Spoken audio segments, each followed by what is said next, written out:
සමාජ සේවා දෙපාර්තමේන්තුවේ සමග නිලධාරී සම්පත් අද දින අපි කන්නාඩි ලබා දීමේ වැඩසටහන පිළිබඳව ඔබ සියලු දෙනා දැනුවත් කිරීමට සූදානම් වෙනවා. විශේෂයෙන් සමාජ සේවා දෙපාර්තමේන්තුවේ ශ්‍රව්‍යාබාධිත පුද්ගලයන් සඳහා කන්නාඩි ලබා දීමේදී අපි විශේෂිත අයදුම් පත්‍රයක් හඳුන්වලා දීලා තියෙනවා. ඒ අයදුම් පත්‍රය තමයි මේ සාමාන්‍යයෙන් අපි ලබා දෙන්නේ සුදු පාට අයදුම් පත්‍රයක්. නමුත් ශ්‍රව්‍යාබාධිත පුද්ගලයන් සඳහා විශේෂ අයදුම් පත්‍රයක් විදිහට පොළ පැහැයි අයදුම් පත්‍රයක් අපි හඳුන්වලා දීලා තියෙනවා.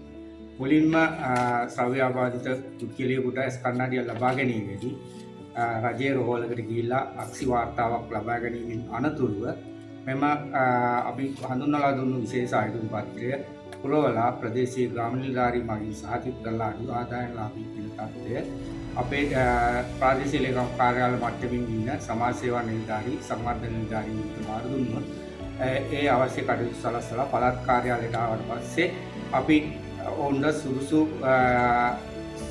සාර්ථක කන්නාඩිය ලබා දීමට කටයුතු කරනවා.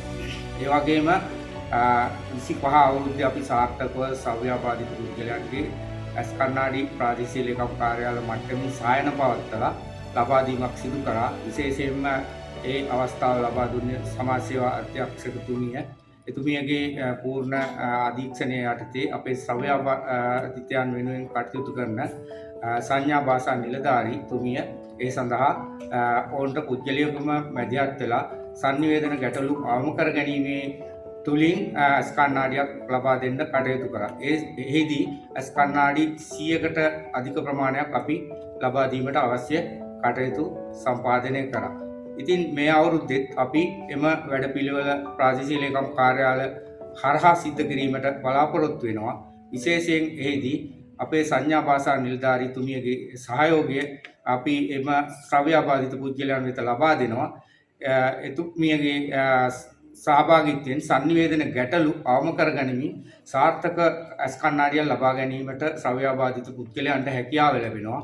විශේෂයෙන්ම අපි දැනුවත් කරනවා ප්‍රාදේශීය ලේකම් කාර්යාලවල සිටින අපේ සංවර්ධන නිලධාරීන් සමාජ සේවා නිලධාරීන් හැම වෙලා ඔවුන්ට අවශ්‍ය එම කන්නාඩිය ලබා ගැනීමට අවශ්‍ය කටයුතු සඳහා තොරතුරු ලබා ගන්නා ලෙස ඉල්ලා සිටිනවා.